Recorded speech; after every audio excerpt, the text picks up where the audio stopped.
Siapapun yang mau jadiin dia istri, itu harus gulat dulu melawan dia. Kalau menang, ayo nikah.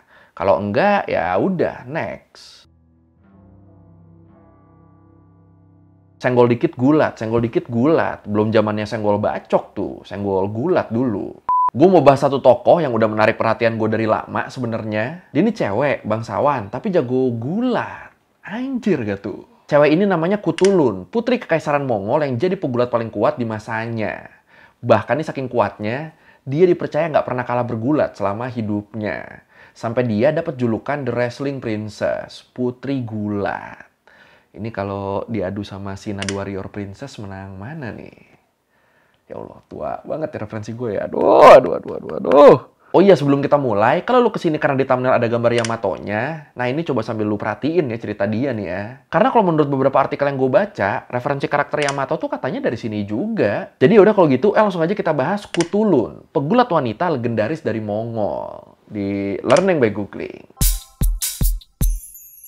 Oke, buat awal kita bahas background dia dulu kali ya. Sebenarnya Kutulun ini tuh siapa? Jadi kalau menurut Ancient Origins, Kutulun yang lahir di tahun 1260, dia ini adalah anak perempuan satu-satunya dari Kaidukan, pemimpin kekaisaran Mongol waktu itu. Dan ini berarti Kutulun tuh ya cicitnya Genghis Khan, orang yang ngediriin kekaisaran Mongol dan nguasain sebagian besar daratan Eurasia di masa kejayaannya. Dan sebenarnya selama hidupnya, Kutulun ini dia nih dikenal dengan beberapa nama juga. Kayak Ayuruk sama Kotol Sagan. Ini nama yang terakhir ngeri-ngeri kepleset ini ya. Rawan banget nih. Nah sayangnya di abad ke-13 kan kekaisaran Mongol tuh udah kepecah-pecah gitu ya. Kepecah jadi beberapa ke kanan kalau lu ingat. Ada yang ke kanan punya si ini, ke kanan punya si itu. Dan salah satunya punyanya Kaidukan ini.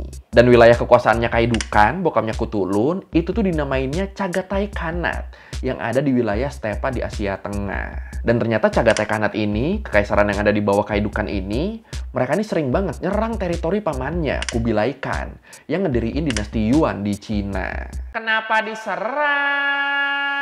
Karena buat memperluas wilayahnya atau sekedar ngasih tahu eksistensinya, Kaidukan tuh masih pakai cara-cara lama kekaisaran Mongol yang barbar, yang mentingin kekuatan fisik daripada diplomasi. Jadi emang masih Mongol asli nih Kaidukan nih tindak tanduknya nih. Sementara di sisi lain, Kubilai Khan, dia nih lebih suka ngejalanin negara yang stabil dan damai secara politik. Makanya dia ngediriin dinasti Yuan kan. Tapi ini baru awal ngebahas bokapnya aja udah berasa Yamato-nya ya. Kutulun anaknya Kaidu, Yamato anaknya Kaido. Kaido. Emang deket sih, jir.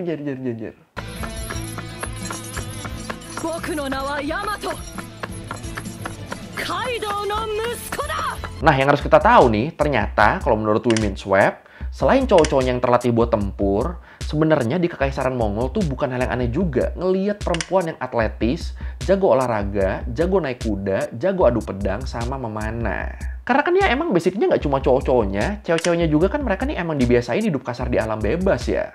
Di stepa tempat mereka biasa latihan pakai kuda-kuda mereka. Jadi ya orang-orang Mongol dulu kalau ngelihat cewek-cewek warrior gitu, ya itu udah biasa mereka. Tapi di antara semua perempuan-perempuan kuat ini, Kutulun tuh bener-bener jadi yang paling beda. Beda gimana?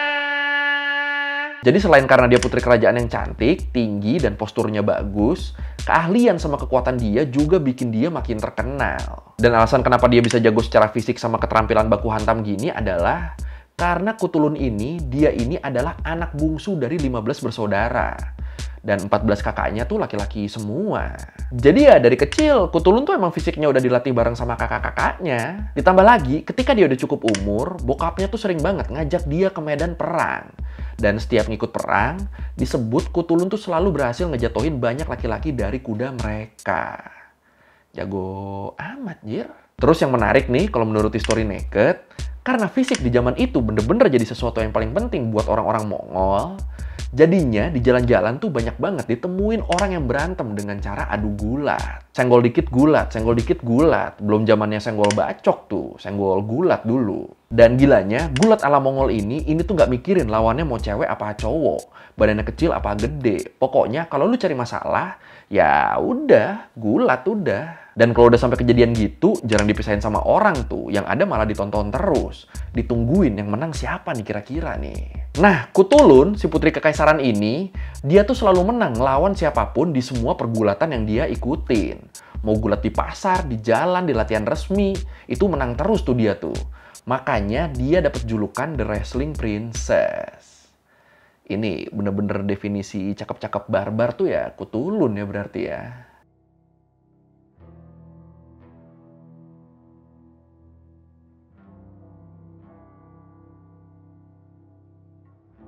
Dan di saat bersamaan, di tahun-tahun segitu kan, Marco Polo, penjelajah dari Republic of Venice, dia tuh lagi aktif-aktifnya ngejelajahin Asia. Sambil penjelajahannya itu dia catat. Nah, di catatannya inilah Marco Polo nulis kalau dia sempat ketemu secara langsung sama Kutulun. Makanya ini kalau gambar-gambarnya Kutulun yang munculnya orang begini, ini gue ngambil dari series Marco Polo ya. Cantik juga ya. Pengen mulai nonton. Nah, di catatannya ini, Marco Polo bilang kalau Kutulun tuh emang kuat banget. Bahkan disebut Kutulun pernah ikut pertandingan gulat ngelawan 2 laki-laki sekaligus. Dan menang, jir.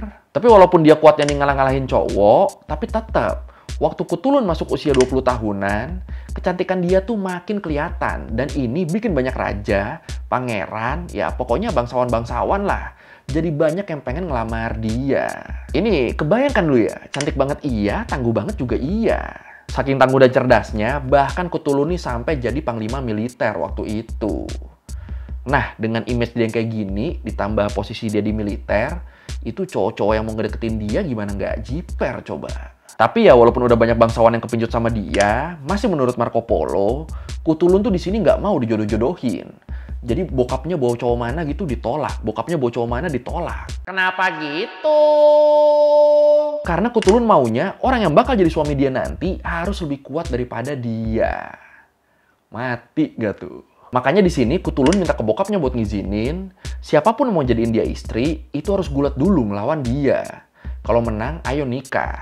Kalau enggak, ya udah, next. Dan karena Kaidukan tuh emang basicnya sayang banget ke anak cewek satu-satunya ini, jadinya ya udah, diturutin deh itu persyaratannya. Gulat dulu, baru nikah. Ya, anak sekarang juga sama kan, Caya? Gulat dulu, baru nikah kan anak sekarang? What does a girl know of battle? What of your great-grandmothers who rode into war with Genghis Khan? To erase your doubts and ease your fears, I will wrestle the best of you. Tapi walaupun persyaratan dari Kutulun cuma gitu doang, yang penting menang gulat lawan dia, tapi tetap kalau menurut Rejected Princess, gimana pun Kutulun ini kan dia nih statusnya putri ya. Putri dari kekaisaran yang besar banget. Jadi ya yang bisa ngajuin diri buat gulat demi memperistri dia ya nggak bisa sembarangan orang juga. Makanya buat daftarnya akhirnya dikasih syarat tambahan nih. Disebut, siapapun yang mau melamar Kutulun harus menyiapkan 100 ekor kuda sebagai taruhan. Jadi misalnya lu punya kuda 100 nih, terus lu kepincut sama Kutulun, ya udah berangkat deh tuh coba tuh. Serahin kudanya, terus gulat lawan Kutulun. Kalau menang, 100 kudanya boleh diambil lagi, sekaligus Kutulunnya bisa dijadiin istri. Tapi kalau lu sampai kalah, ya kuda-kuda itu harus diikhlasin buat jadi tambahan koleksi ternaknya kekaisaran. Jadi ya bisa dibilang syaratnya nambah ini. Selain kuat, juga harus kaya raya. Karena kan waktu itu yang punya 100 kuda tuh pasti orang kaya kan ya. Terus ada yang berhasil nggak? Sayangnya enggak. Semua pelamarnya Kutulun tuh habis semua, kalah semua sama Kutulun. Sampai-sampai total kuda yang dikumpulin dari jaminan para pelamar yang datang terus kalah, itu jumlahnya tuh mencapai 10.000 ekor. 10.000 ekor ini kan berarti 10.000 bagi 100. Berapa tuh? Ada 100 orang yang ngelamar ya. Dan 100-100-nya semuanya dikalahin sama Kutulun. Gila. Ya, secara power juga Kutulun nih Yamato banget berarti ya.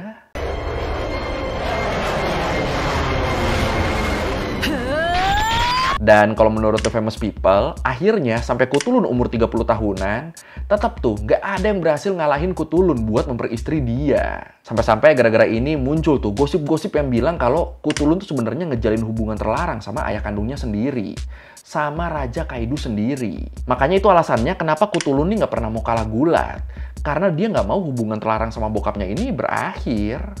Padahal ya sebenarnya nggak gitu kan. Feeling gue sih ya di sini ya, cowok-cowok yang kalah-kalah ini nih mereka nih pada sakit hati. Terus ya udah ngomongin di belakang tuh mereka tuh, ngomongin Kutulun, bikin-bikin cerita aneh gitu. Ya itu sebenarnya nggak usah zaman Mongol sih, zaman sekarang kan juga gitu ya. Kalah, kesalip, nggak terima, sebar isu. Ya banyak yang gitu kan manusia kan. Aduh. Manusia. Tapi gara-gara itu juga, karena Cthulhu ini menang mulu, akhirnya bokapnya, yang makin lama udah makin renta, dia jadi mulai takut nih. Dia mulai khawatir kalau Cthulhu, si anak kesayangan dia, itu bakal jadi perawan tua. Dan dari sini mulai inisiatif lah Kaidukan. Sambil nunggu pelamar yang datang, dia juga sambil nyari nih. Cowok mana nih kira-kira yang bisa ngalahin anak gua? Sampai akhirnya ada satu pelamar yang berani datang ngebawa 1000 ekor kuda. Padahal syaratnya cuma 100 kan, ini dia bawa sampai 1000 nih. Saking pedenya tuh dia tuh bakal menang tuh. Dan kepercayaan diri si cowok yang tinggi ini, ditambah sama sikapnya yang baik dan santun juga, ini nih bikin dia disukain banget sama raja dan ratu. Sama orang tuanya Cthulhu. Bahkan di sini dipercaya Kaidukan nih sampai ngebujuk Cthulhu biar ya udahlah pura-pura kalah aja lah udahlah. Ini udah mantu idaman mertua banget nih soalnya nih yang dateng nih. Tapi tetap di situ Cthulhu nolak. Tetap dia sama prinsip dia yang harus punya suami yang lebih kuat daripada dia. Dan ya udah, endingnya tekor 1000 kuda deh si mantu idaman tadi. Kasian anjir.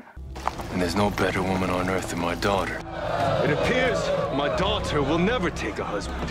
Sampai beberapa tahun kemudian, di tahun 1301, akhirnya bokapnya Cthulhu, Kaidukan, meninggal dunia. Dan kalau menurut Shochana Morning Post, sebelum meninggal, Kaidu tuh pengen banget ngejadiin Cthulhu sebagai pewaris tahtanya. Karena Cthulhu tuh emang dianggap mampu buat memerintah, ditambah lagi dia juga punya keahlian dan kecerdasan yang bagus buat ngatur tentara. Jadi di bayangan bokapnya tuh kalau dipegang sama Cthulhu, udah kan pemerintahan jalan, militer juga makin kuat. Ngarepnya begitu kan bokapnya. Ngarepnya. Tapi sayangnya harapan Kaidukan ini nggak bisa terwujud karena kehalang sama anak laki-laki dia yang banyak banget. Ada 14 kan tadi kan anak laki-lakinya kan. Apalagi terus 2 diantaranya, 2 sama Capar, mereka nih sama-sama punya ambisi yang gede banget buat naik tahta. Dan Cthulhu sendiri di sisi lain dia nih ngerasa nggak apa-apa kalau nggak jadi pemimpin. Dia nih nggak apa-apa kalau nggak megang kekaisaran. Karena dia udah nyaman ditempatin di militer. Dia udah nyaman jadi panglima di tentara kekaisaran. Itu udah cukup banget tuh buat dia. Jadi kalau abang-abangnya mau ngambil tahta yang harusnya tahtanya dia, ya udah, sok aja. Nggak peduli Cthulhu sama kekuasaan. Sampai akhirnya, 5 tahun setelah kematian Kaidukan, Cthulhu tiba-tiba ditemuin udah meninggal. Tanpa ada yang tahu alasan jelasnya sebenarnya dia nih meninggal kenapa. Di sini banyak sumber yang bilang kalau Cthulhu ini sebenarnya dibunuh sama abang-abangnya. Biar dia nggak ngehalangin jalan mereka megang kekuasaan kekaisaran. Ini kan kalau emang bener begini, ini kampret ya. Padahal sama Cthulhu udah diizinin loh, ambil aja tahtanya, udah nggak apa-apa. Tapi tetap dia masih dianggap penghalang, terus dibunuh. Aduh. Tapi akhirnya dia nikah nggak? Nah ini yang sampai sekarang masih belum jelas nih. Apalagi catatan sejarah tentang dia, dari orang yang pernah interaksi sama dia langsung, sama Cthulhu langsung, itu tuh cuma berasal dari 2 orang. Dari Marco Polo sama dari Rashid Aldin Hamdani. Buat yang dari Marco Polo, dia sih nggak nyebutin ya akhir dari hidupnya Cthulhu tuh gimana. Akhirnya nikah apa enggak tuh gimana, nggak ada di catatannya. Tapi di tulisannya Aldin Hamdani, dibilang di situ kalau Cthulhu tuh akhirnya jatuh cinta dan nikah sama Ghazan Khan dari kekanan Ilkhanat. Tapi selain itu, sumber-sumber lain ada yang bilang juga kalau Cthulhu tuh nikah sama salah satu bawahannya di tentara kekaisaran. Terus ada juga yang bilang kalau dia nikah sama orang yang nyoba ngebunuh bokapnya, tapi gagal. Endingnya dia malah bikin Cthulhu jatuh cinta. Agak-agak FTV nih yang terakhir ya. Jadi ya intinya buat akhir kehidupan rumah tangga Cthulhu nih versinya ada macem-macem ya. Dan sampai sekarang nggak tahu nih yang bener yang mana. Kalau menurut lu sendiri kira-kira yang bener yang mana nih? Silahkan komen. Terakhir nih, kisah tentang Cthulhu ini juga jadi inspirasi salah satu cerita terkenal yang judulnya Turandot. Cerita yang aslinya dari Persia yang terus ditranslate ke bahasa Prancis sama François Petit Delacroix di tahun 1722 dan jadi terkenal di sana. Dianggapnya cerita Turandot ini tuh terinspirasinya dari Cthulhu, walaupun kalau Putri Turandot dia tuh cuma mau nikah sama orang yang bisa ngejawab 3 teka-teki dia, bukan yang bisa ngalahin dia gulat. Terus di tahun 1900-an, cerita Turandot ini diubah jadi pertunjukan opera karya Giacomo Puccini. Terus selain jadi inspirasi cerita Turandot, karakter Cthulhu ini juga muncul di series Marco Polo di Netflix. Ini kayak gue bilang tadi ini ya, masih cantik gue ngeliatnya loh. Terus sama ada film sendirinya juga, Princess Cthulhu yang rilis di tahun 2021. Dan pastinya jadi inspirasi karakter Yamato juga. Walaupun buat yang ini, setahu gue ini belum dikonfirm ya sama Oda Sensei ya. Tapi kalau menurut sendiri gimana nih? Menurut lu apakah Cthulhu jadi salah satu inspirasi karakter Yamato atau nggak ada sama sekali ke arah-arah situ? Silakan komen.